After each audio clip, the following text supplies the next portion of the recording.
am Shelby Steege. I am the theater teacher at Atherton High School, and I am here to talk about positivity through play in the theater classroom. A little bit about me. I have been in education for over 20 years. I've worked both in professional theater world and in education at the school level, and have been at JCPS for the last 2.5 years. So when I was asked to do this presentation, I really thought about the idea of creating a positive culture in this virtual world. And I was really worried about my Theater 1 kids. My other students I've had for years. So, or at least a year. They knew me. We had already built that relationship. But I know, just like it is for most of us teachers, building that relationship is how you create that culture in your classroom. And I really was worried about how was I going to build that relationship with students who not only I've never had in class, but have maybe never been to our school before. And I know that a lot of us were in that same boat, but that really was something that weighed heavily on me as I entered the school year. So a lot of what I'm going to talk about today are things that I focused a lot on in my Theater 1 classes.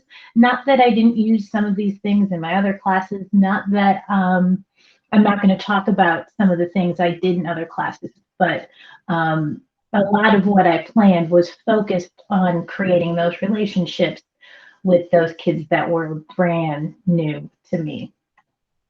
So one of the things that I think is super important is showing your personality.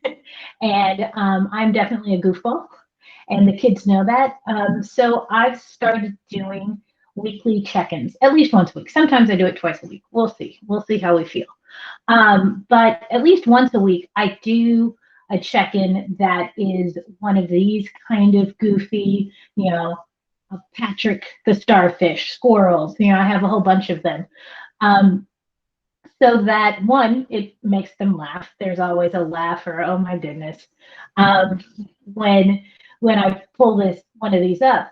But it also is giving me an opportunity to do a quick check-in. What is the basic emotional state, or how do they see themselves? And so I put this up on the screen and I asked them in chat, hey, what number are you today? And then as they are putting those up, I just talk to them. Oh, you're 3 today. Oh, I was a 3 yesterday. I totally understand that. I'm glad that I'm more of an 8 today. And so, we'll talk if someone is sad or someone is not feeling well. That gives me an in to just have a little conversation moment. And it's not necessarily an out loud conversation. It might be just in chat, but it's a moment to make a connection. And my kids have liked these so much that they've started sending them to me. So my Lin-Manuel Miranda one actually was sent to me by a student because she knew, as all good theater people, teachers should, we love Lin-Manuel Miranda. And I was able to save it and use it not just as our check-in, but then I used it kind of as the theme the rest of the class for the lesson that we were doing. So it worked really well to be able to then just circulate that into what we were already doing. And it starts off the class in a light way, having fun, taking a moment to get to know each other better. So from here, I want to talk a little bit about some games, some actual play that we did in class. And I think it was really crucial to creating those relationships within my classroom. So we started out the year doing a bunch of get to know you games. And I really looked at games starting out that were really low risk because kids didn't know each other. I would do that in face-to-face class where we're all together. So I definitely wanted to make sure I was doing things that were active but still low risk to start off. So the first one is a game called This or That, Both or Neither. And how it works is, believe it or not, I ask all the kids to turn off their cameras. And then I give them this or that. So McDonald's or Taco Bell. And then they decide, okay, do I like McDonald's more, Taco Bell more? Do I like them both equally, or do I like neither of them? And then when I say, all right, who likes McDonald's most? Everybody who likes McDonald's most turns on their cameras. So we have a moment of seeing these students' faces. They kind of see who else is in that same camp with them. It's just for a moment they turn their camera off. And then who likes Taco Bell more? They turn their camera on. And then it goes on, of course, if you like both, if you like neither. And then sometimes, you can start a conversation. Oh, you don't like either of them? Oh, you don't like fast food. Okay. And then we're starting to have a little bit deeper of a conversation. Again, super low risk. I'll do maybe 4 or 5 rounds of this, and I'll probably do this game again when we come back from winter break, just as another low risk. Hey, let's reconnect. Let's see what our break was like, kind of thing. So I did that 1 or 2 times in class, and then I moved on to one that is a slightly higher risk, still fairly low risk. That in class I would call it fruit bowl, kind of like Never Have I Ever. Normally in class, we'd be sitting in a circle and kind of like musical chair. There'd be one less chair than people in the circle, and we'd say something and people would move around, and whoever was left without a chair then was the speaker. Obviously, we can't do that on this virtual platform. So what I did is, again, have everybody turn off their cameras, and then I said something that was true about me. So I have both cats and dogs as pets. Anyone in class who had both cats and dogs as pets, turn their camera. And then from there, I would be like, okay, and Billy, you have your camera on right now. Why don't you share a truth about you? Everybody else turns their camera on. Billy shares that truth. Now, again, that's where it gets, the stakes are a little bit higher. So, they're having to talk, they're having to reveal something about themselves. But I make it very clear, it can be as simple as your favorite color or what you had for dinner last night, or something that you think is maybe more unique about you. But no matter what, it's getting that ability to have a connection. Oh, somebody else has that same thing. Someone else traveled to Europe. Someone else had cereal for dinner last night, whatever it was. So then they're starting to make connections. They're starting to see who has commonalities with them. And again, they're starting to see each other's faces. They're starting to hear each other's voices. And I found that to be really a powerful connector for them in class. So then another game I did, it's an improv game, or it starts as an improv game, or can be an improv game, called Silly Questions. And what I do is I just, to the class, ask a off-the-wall silly question. Like, if zebras didn't have stripes, what would they look like? And, something like that. And then the kids type into chat their response to it. Now, again, our risk is getting a little higher. Now they're having to be creative. Now they're having to put their voice out there. They have the option of saying it out loud if they want. But early on, I let chat really be kind of where they made some of those more comfortable connections. And that one was just fun. You get to be creative. Then they comment, they laugh. If you're in teams, they can leave emojis for each other. So it just really was a positive activity that again kept class light, but they were doing important work. I mean, it's a beginning improv activity, so and it's a creativity building activity, so that fits into my curriculum as well. I also have had lots of success actually doing improv games online with my students, my higher level students, for the most part. But we've had a lot of fun doing that, and again, making those connections.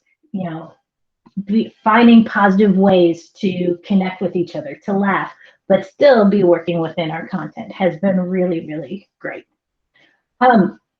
So when I asked my Theater 1 students, when I found out I was going to be doing this presentation, what activities have you done this year in theater class that have helped you feel connected to the class, your classmates, and your teacher? The number one answer was group projects and using the breakout rooms. And I have to say, I was so worried about how do I create that collaborative feel in a class where we are all in our own homes, we're only connecting over online, and I know we're all feeling that. But I really decided, you know what, we're going to do it. We're just going to try it. If it doesn't work, it doesn't work. This is, we have grace for each other. And so we tried it. We did, I started with a voice actor voice unit with my Theater 1 kids.